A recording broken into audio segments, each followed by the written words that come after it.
1957 தொடங்கி 2021 வரை திராவிட முன்னேற்றக் கழகம் மக்கள் முன்னால் வழங்கிய தேர்தல் அறிக்கைகளை எல்லாம் ஒன்று விடாமல் தெளிவாக படித்தேன்.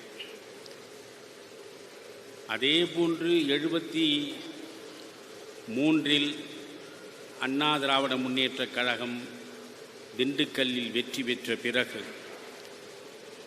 தொடர்ந்து அவர்கள் வழங்கிய தேர்தல் அறிக்கைகளை எல்லாம் தேடி தேடி படித்தேன். 2 திராவிட கட்சிகளும் கடந்த 55 ஆண்டுகளாக எப்படி மக்களை இவ்வளவு எளிமையாக ஏமாற்ற முடிந்திருக்கிறது என்று நான் வியந்தேன். ஆனால் இப்பொழுது அவற்றையெல்லாம் உங்களிடம் விரிவாக நான் பேசப்போவதில்லை. ஆனால் இந்த 2 திராவிட கட்சிகளின் மீது நமக்கு என்ன கோபம்? எந்த தனிநபர் மீதும் நமக்கு மூடப்பகைமை ஒருபோதும் கிடையாது. நான் கம்பராமாயணத்தில் ஊறி திளைத்தவன், திரும்ப திரும்ப வாசிப்பவன். கம்பராமாயணத்தை நீங்கள் எடுத்து படித்தால் வான்மீகி ராமாயணத்திற்கும் கம்பராமாயணத்திற்கும் பல இடங்களில் வேற்றுமைகள் உண்டு. வான்மீகி ராமாயணத்தில் ராமன் அரசு கட்டில் ஏறுவதற்கு முன்பு எப்படி நீ அரசாள வேண்டும் என்பது குறித்தெல்லாம் ராமனுடைய தந்தை தயரதன் கூறுகிறான். தந்தை மகனுக்கு சொல்கிறான். ஆனால் கம்பன் பார்த்தான். ஒரு தந்தை மகனுக்கு சொன்னால் பாசம் மட்டும்தான் இடையில் பேசும்.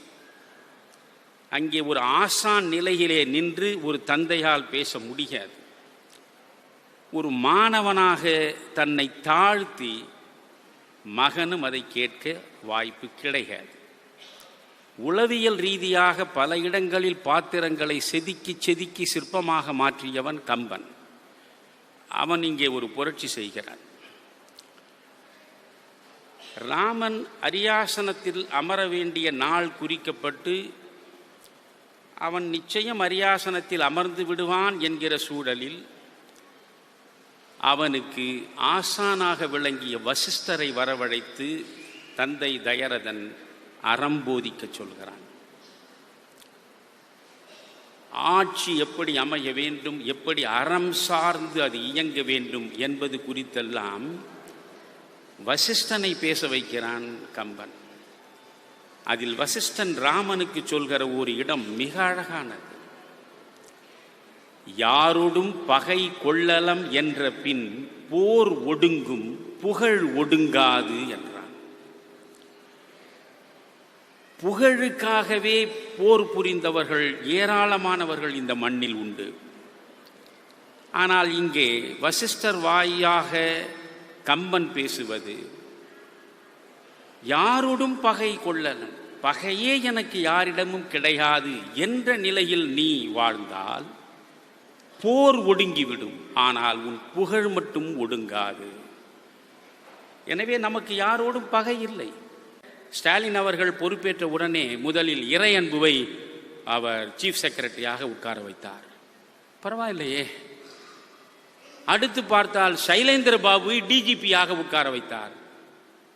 அப்பொழுது ஒரு நண்பர் என்னிடம் சொன்னார், பார்த்தீர்களா, நீங்கள் தொடர்ந்து குறை சொல்வீர்களே, ஒரு அளவுக்குத்தான் பணம் சேர்க்கும் ஆசை இருக்கும் மணியன், சேர்க்க வேண்டியதெல்லாம் பல தலைமுறைக்கு சேர்த்தாகிவிட்டது.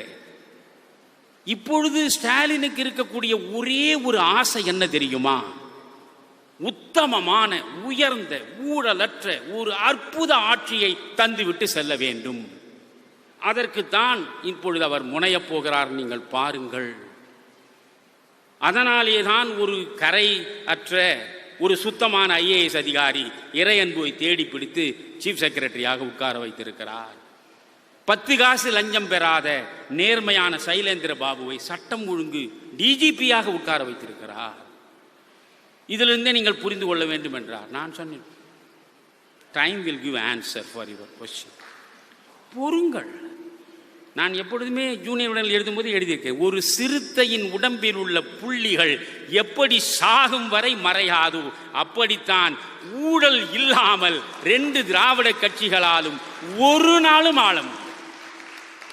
ஒரு நாளும் ஆள முடியாது. Because it is incurable disease. இவற்றை இயக்குகிற எந்த தனி மனிதர்கள் மீதும் நமக்கு நிச்சயமாக வெறுப்பு என்பது இம்மியும் கிடையாது. அதனாலே தான் இந்த காமராஜர் மக்கள் கட்சிக்கென்று நான் ஒரு பாதையை போட்டு கொடுத்திருக்கிறேன் உங்களுக்கு. இந்த பாதையில் தான் நீங்கள் பயணிக்க வேண்டும். இன்று உள்ள அரசியலில் 2 நோய்கள் பற்றி படர்ந்து பரவி கிடக்கின்றன. எந்த நிலையிலும் அந்த 2 நோய்களுக்கு நீங்கள் இரையாகிவிடக்கூடாது என்பதுதான் முதலில் உங்களிடம் நான் வேண்டிக் கொள்வது. ஒரு நோய் பண அரசியல், இன்னொரு நோய் வெறுப்பு அரசியல்.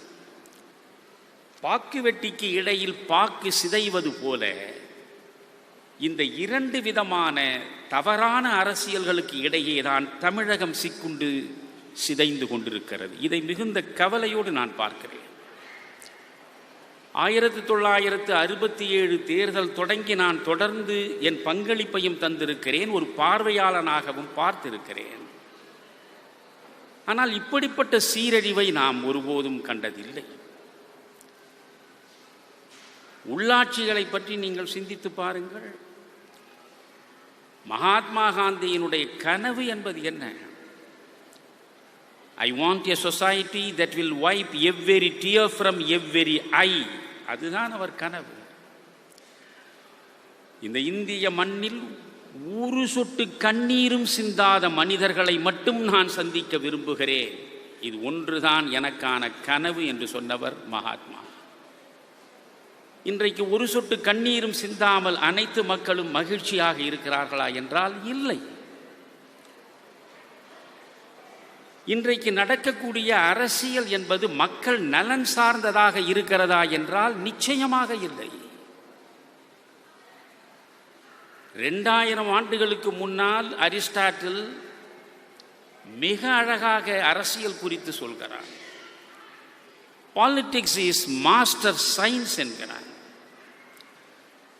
அரசியலை அறிவியலாக பார்த்தவன் 2000 ஆண்டுகளுக்கு முன்னாலே அரிஸ்டாட்டில். எனவே அது ஒரு தலைமை சார்ந்த அறிவியல். ஆனால் இன்றைக்கு அறிஞர் பெருமக்களா அரசியல்வாதிகளாக இருக்கிறார்கள், தியாகிகளா அரசியல்வாதிகளாக இருக்கிறார்கள். சுயநலத்தை முற்றாக துறந்து விட்டு பொதுநல சிறகு பூட்டி பறப்பவர்களா அரசியல்வாதிகளாக இருக்கிறார்கள். தன் பிள்ளை, தன்னுடைய வீடு, தன்னுடைய மனைவி, தன்னுடைய உறவு என்று சுருங்கிவிட்ட மனிதர்களுக்கு இடையிலேதான் இன்றைய அரசியல் சிக்கிவிட்டது. இதுதான் இன்றைக்கான மிகப்பெரிய சோகம்.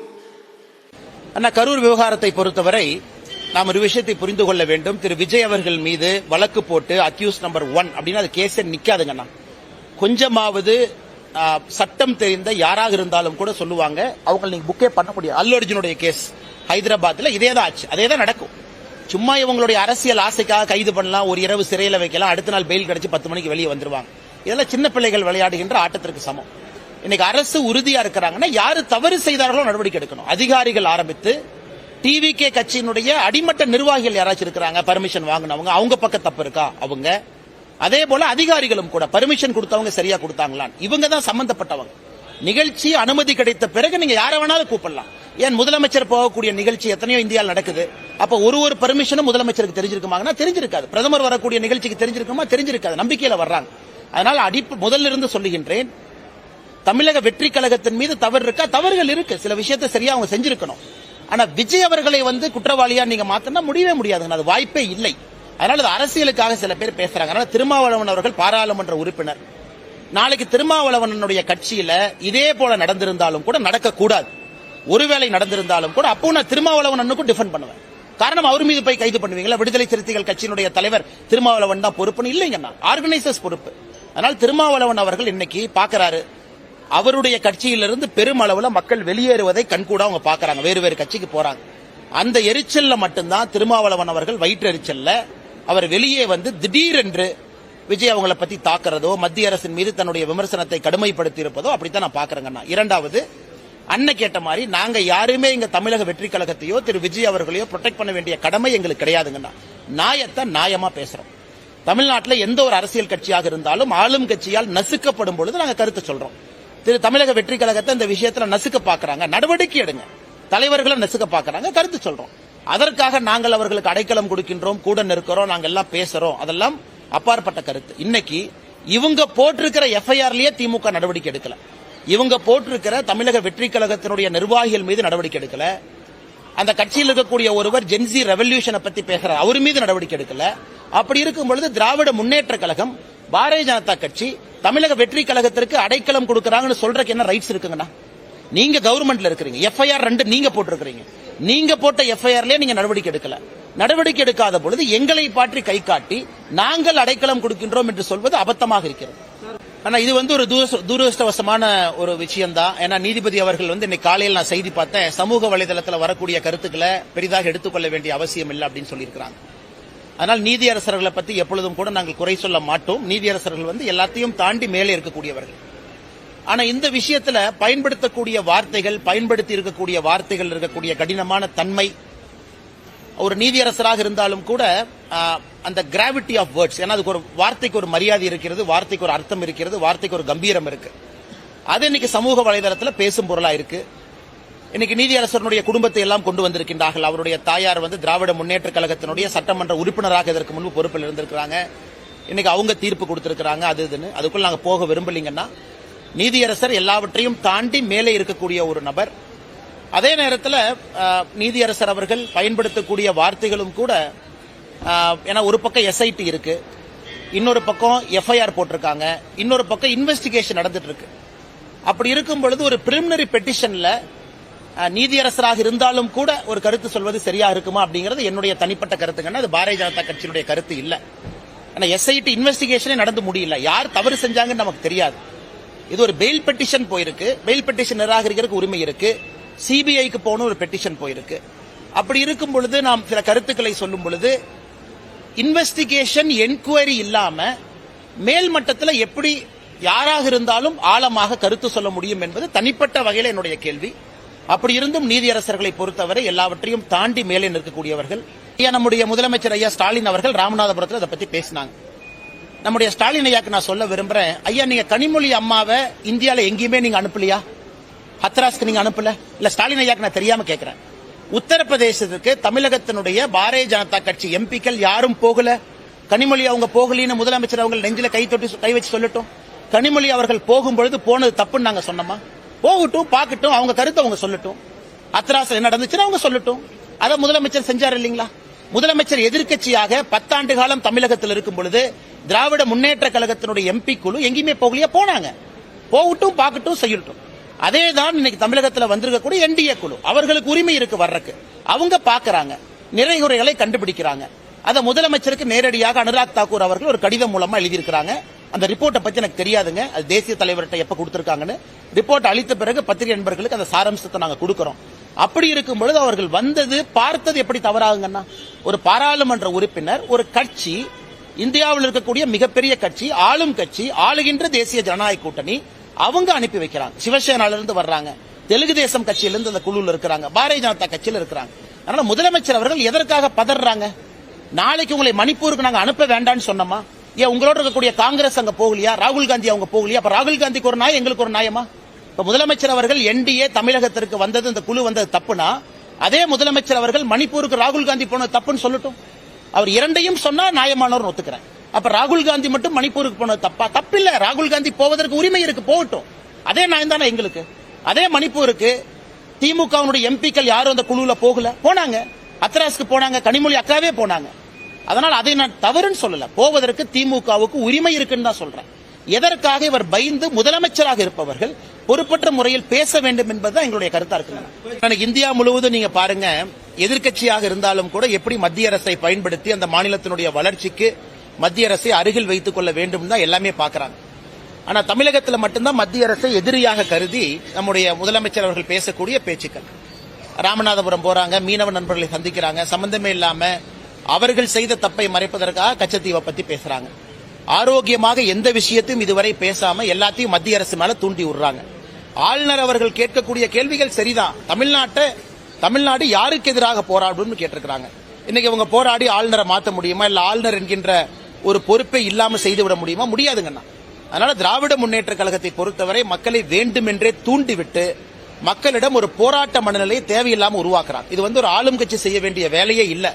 ஆளும் கட்சி எல்லாவற்றையும் அனுசரிச்சு தான் போகணும். அதனால் கவர்னர் அதன் அடிப்படையில் கேள்வி கேட்டிருக்கிறாங்க.